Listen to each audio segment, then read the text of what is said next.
I think people probably assume this, but I'm sure that people want to know and they want confirmation that you are the best uncle. Well, you come in and you give them your undivided attention. You get down on the floor with them. You play whatever they ask you to play. Oh, yeah. You like really engage with them in a way that like, and I think you already know this because you do it, but like they don't care like what you bring. You could bring like candy and toys and like that's all fine. What they're the most excited about and what they're going to talk about for weeks afterwards is getting thrown around or getting to play Barbies on the floor or getting to do things that like is just about the quality time and having your attention. Yeah. And you have to, as the mom of the house, as the one that's keeping all of that together, I can just be a kid. Like we're going in there. I'm just adding to the madness and just becoming a toddler with them. As you like make sure that everyone's safe and and we're good. Maintain boundaries. Being around them just makes you want to be a kid again. It's the best. They're so fun. They love when Uncle Trav comes to visit. Uncle Trav loves to come visit them. Next up on the Uncle Trav scroll, Jason and I recently revisited the topic of how long we'd let you babysit the girls. Is Uncle Travis still not allowed to babysit? I keep getting asked this question when our babies are still at like a crucial age. Yeah. Where it would not be nice to do to Travis to make him babysit all 4 kids right now. If there was a situation where I needed him to babysit the older 3 kids, good luck, Trav. See you in a couple days. Like I'd ditch him. Yeah. I'm working on getting that to at least that number up. At least a couple hours. Honestly, to be fair, and I said this, it's always, we always ask at the worst time. Because the last time we talked about it, Finn was still nursing and she's very into mom right now. Nice. For whatever reason. How long would you feel confident babysitting all 4 girls? However long you would need a babysitter. Yeah? Yeah. I think we're just gonna come drop them off. Out. Yeah, come on. We're gonna do the knock up and then we're gonna be driving away by the time you make it to the door and all 4 of them are gonna be on the stoop like we're here. You don't gotta threaten me with a good time. See you in a week. Freaking blast. Do you need to be coached up or you think you got it? Is there anything that you would be like, I'm going to need some information on that? Not a big directions guy, like the manual to the TV and all that. Like that is known in the family. I feel like I got some decent parameters. See, it's funny you say it like that. If you ask Big Ed Kelce, he will always say, you are not an instructions guy. That Jason's the one who would read the Legos all the way through and then start. And you were the one that was winging it. Maybe a couple extra pieces at the end, but you had it. We didn't need those pieces. I think they give you a few extra pieces. That's the thing. There was always like, that was the running jokes. Like, oh, there's more pieces in Travis's like pile. I'm just like, they look identical. Clearly, they were not needed. What are we even talking about? Those were extra. Last on Doom Scroll, we looked for the cutest otter on TikTok that we could find in your honor. Have you met an otter? No, I'm waiting for that moment. Okay, well, catch one in the wild.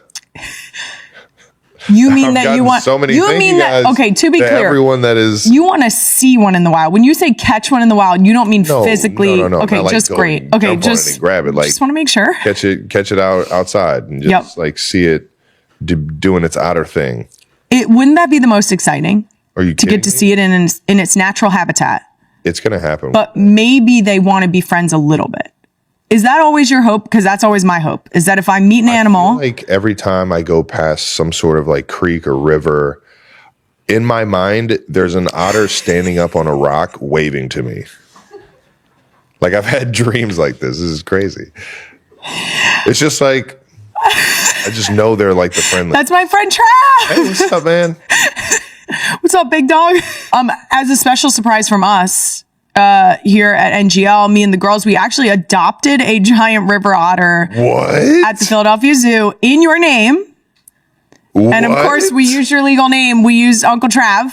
Bring out the certificate. So now you have even more of a reason to come to Philadelphia. First of all, Big zoo guy. Uncle Trav, this is amazing. That's for you. Yes.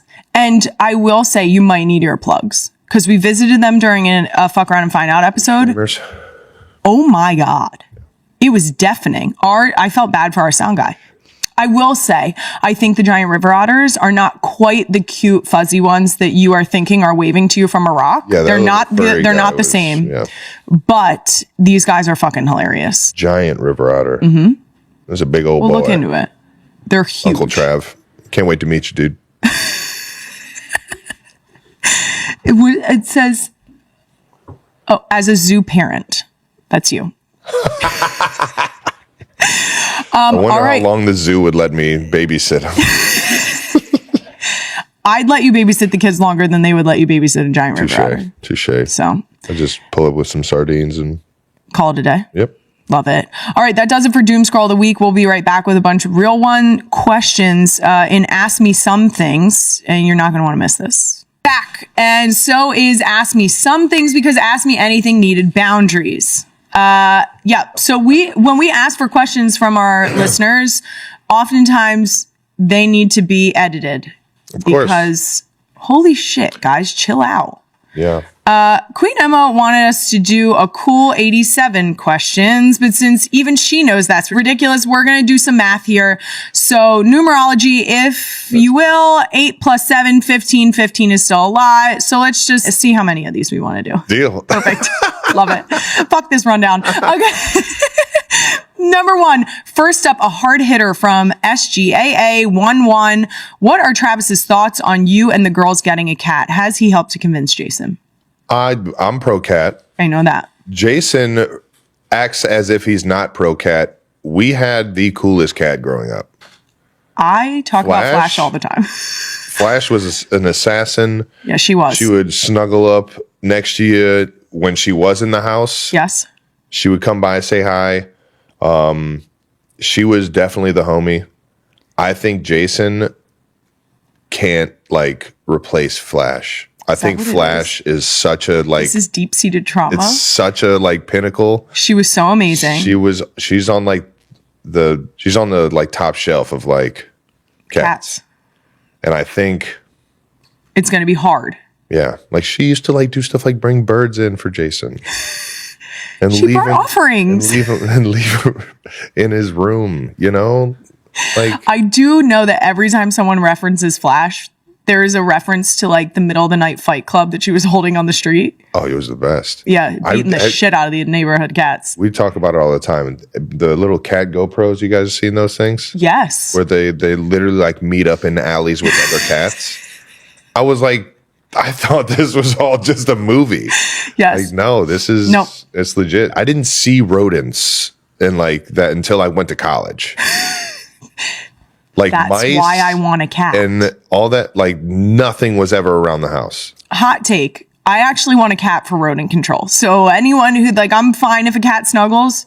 I want that cat to be a stone cold killer. Mm-hmm. Get you some barn cats. That's what we're gonna do. There you go. That's my way in. Yeah. Do you want me to add? Do you want me to really press it?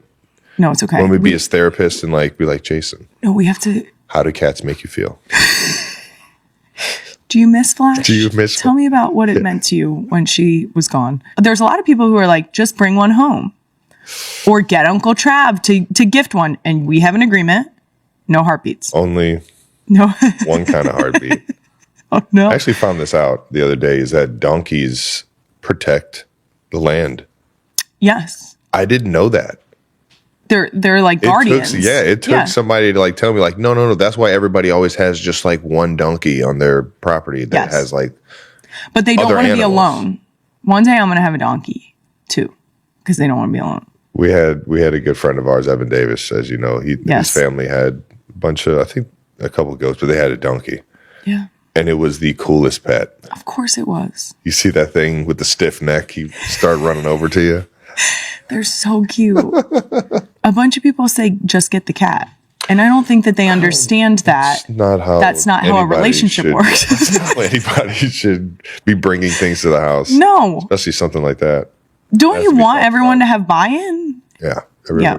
We're gonna get to a point where the cat will come and it will be welcomed by all. Yeah. It's not right now. At all. It's probably not in the near future either, but here we are. From @struggling college film kid. How does Trav feel about Kai wearing red to Chiefs games, but never actually Chiefs gear? Doesn't bother me one bit. I appreciate that you're even there. That's all I care about. You could come rocking green every single time. I would not do that. You wouldn't, because you're the best, and you want to support me. But I completely understand you not wearing anything but Big Eagles. Ed would disown me. Yeah, and a lot of Philadelphia would have a problem with this. Yes. We've seen this with just Jason wearing a Isn't that Chiefs crazy? jersey. Yeah. That's weird to me. That's weird to me because even though Jason played his whole career in Philly, he did not grow up a Philadelphia Eagles fan. So, and hot take, you're his fucking brother. How about that? What? Yeah. And also, it's not like you've played your entire career at the Chiefs. So it's not like Jason's out here like putting on this jersey, putting on that jersey. Well, now he is because he fucks around on Monday nights. But he's a fan of the game. He is. He's a fan. Big football fan. Yeah. And then I've got my green in the closet. You do? I've taken so many of Jason's jerseys that he has no idea I have. It's the best. Good. I'll just see those things. We don't need it after anymore. a game. I'll just see him hanging over by the laundry bin. I'll just lift it. Didn't have a Kelly And Green one. You're coming home with me. No, I will always wear red for you. I will, of course, wear Bearcats. Yeah. Because that's as close as it gets to wearing something that would be Chiefs. Yeah. And I cheer for the Chiefs. And if people see me in person, I will tell people all the time, go Chiefs. I just saw an 87 jersey yesterday. Yesterday? What day is today? Yesterday. Nice. And we were talking about how much we love the Chiefs. Nice. Thank you. So listen, you guys got to cut the shit. Right? Get off my back. Yeah. Leave Kylo. Next from Real One, V. McDougal. We talked about it briefly. What did Taylor say about her broken chair? Well, I had to present it to her because I felt bad of just she didn't hear that commotion. No, she didn't. She wasn't in the house, but me and Jason talked about it right after. They were like, should I just super glue it and the next person that sits in it breaks Blame it? them. Yeah. And then I looked at how bad I broke it. I'm like, not possible. I'm going to need a whole roll of duct tape to fucking put this thing back together the way it was splintering and all this. Lovely chair, but R.I.P. Yeah. I had to walk in with just the back holding pieces. It's like, how much did you love this chair? I have never seen you sit in this chair. You didn't care about it, right? Right?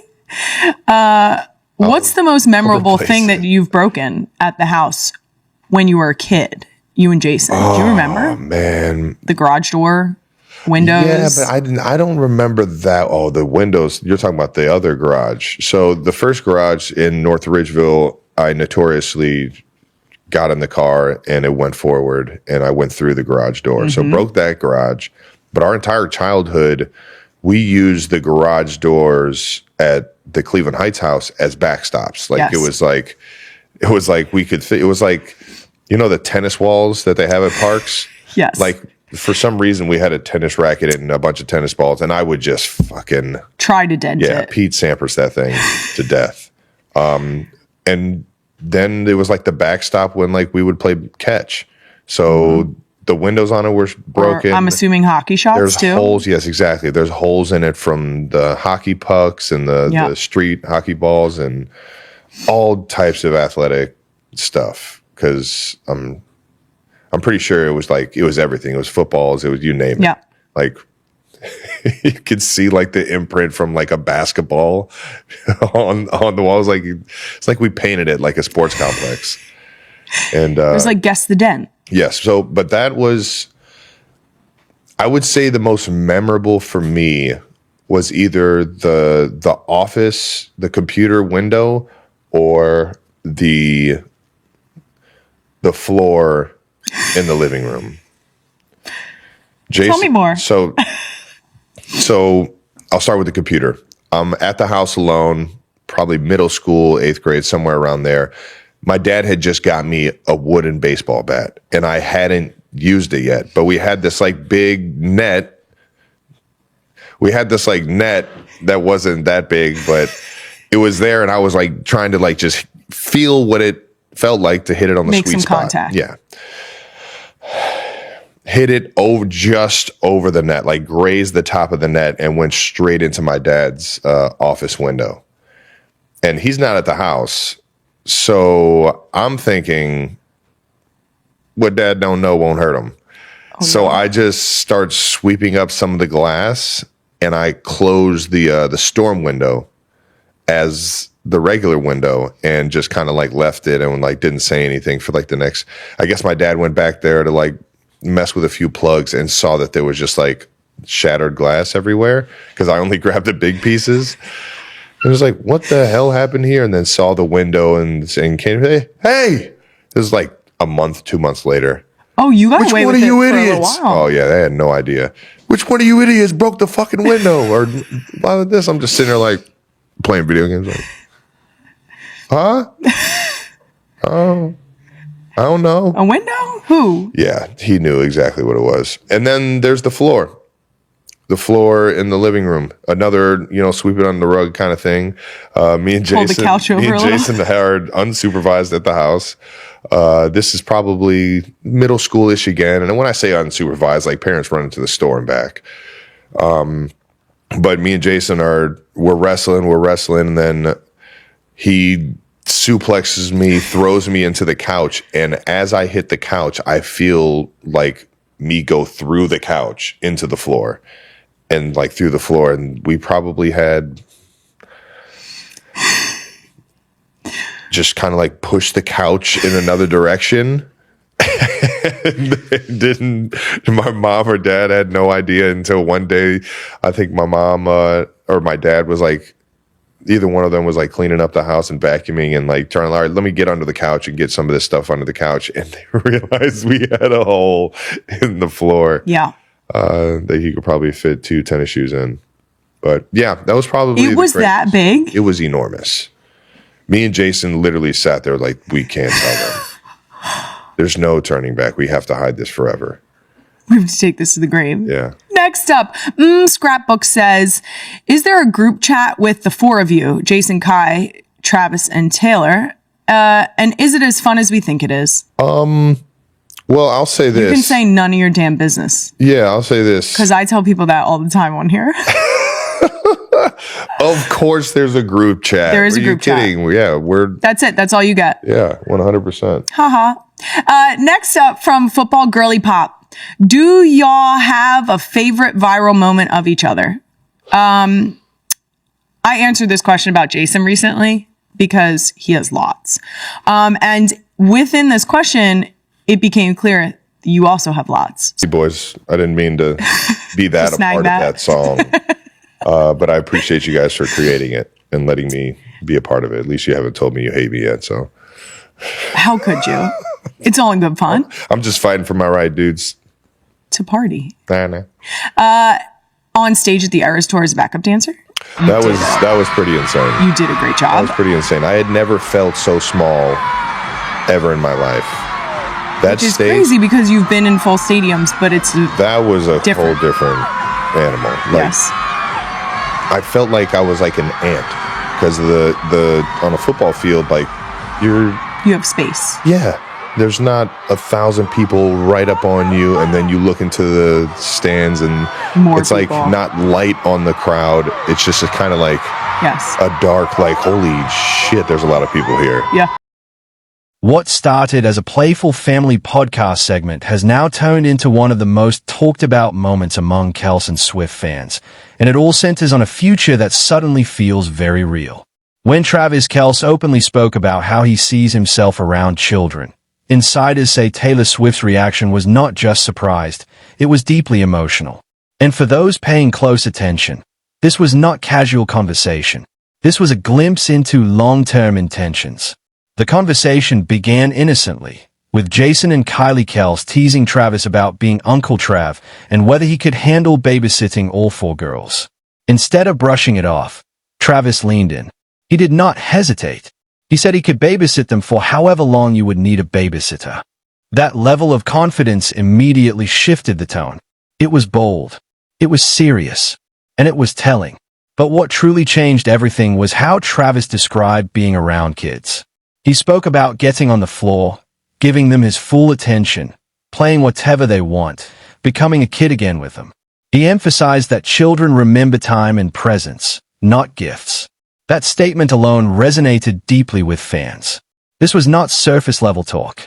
It sounded like someone who has already thought about the kind of father he wants to be. According to sources familiar with the reaction, Taylor was visibly caught off guard, not because she doubted him, but because of how clearly and confidently he expressed it. For someone whose life operates at global scale, hearing Travis speak with that kind of grounded, family-focused certainty reportedly hit differently. It was not vague. It was not hypothetical. It felt intentional. The trending angle here is timing. Travis is at the peak of his NFL career. Taylor is at the height of her global influence. Yet in the middle of championship seasons and worldwide tours, the conversation quietly shifted toward parenting energy and long-term stability. That contrast is powerful. It suggests that behind the flashing cameras and sold-out stadiums, real-life planning may already be unfolding. What makes this moment even stronger is how natural it was. There was no dramatic announcement, no headline-ready statement, just a family-teasing session that slowly revealed something deeper. Travis did not just say he likes kids. He described boundaries, responsibility, and being present. When asked if he would need instructions, he admitted he is not a manual type, but insisted he understands the parameters. It showed maturity wrapped in humor, confidence without ego. Taylor's reaction, insiders suggest, carried both surprise and admiration. She has always valued intentional relationships and loyalty. Hearing Travis articulate such a clear vision for fatherhood reportedly reinforced the seriousness of their bond. It was not about immediate baby news. It was about alignment. Fans are now dissecting every word because this is the first time Travis has publicly spoken in a way that feels directly connected to building a future beyond football. For Kelce family supporters, it felt exclusive, like being allowed into a private, unfiltered conversation. For Swift fans, it offered reassurance that the relationship is rooted in more than headlines. And perhaps the most powerful detail, Travis did not speak like someone imagining a distant someday. He spoke like someone preparing. There's been no official confirmation of wedding dates or baby plans. But moments like this do not happen by accident. When a man confidently talks about hands-on parenting, undivided attention, and long-term commitment, and the woman beside him is genuinely stunned by how real it sounds, that tells its own story. This was not just podcast banter. It was a subtle but significant signal. And if this is how the conversation sounds in public, many are wondering just how serious the private conversations must already be. One thing is certain. The future Travis Kelce described did not sound hypothetical. It sounded planned. And that is exactly why Taylor's shocked reaction has everyone watching what happens next.